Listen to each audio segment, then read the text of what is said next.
আসসালামু আলাইকুম ওয়া রাহমাতুল্লাহি ওয়া বারাকাতুহু। প্রশ্ন করেছিলেন যেহেতু শীতকাল, বিছানায় অথবা কম্বলের মধ্যে নাপাকি লাগার পর ওটা শুকিয়ে গেলে ওখানে না ধুয়ে ওখানে শুয়ে শুয়ে ইবাদত করলে ইবাদত কবুল হবে কিনা, ইসলাম কি বলে?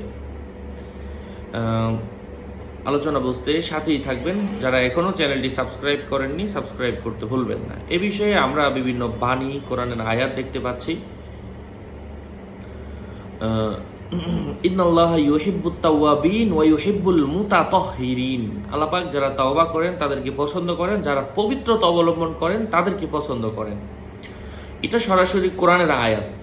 তো আল্লাহ পবিত্রতা অবলম্বনকারীদেরকে পছন্দ করেন। তো আপনি যদি অপবিত্র জায়গার মধ্যে বসে ইবাদত করেন, ওইটা কতটুকু পছন্দ হবে আল্লাহর কাছে?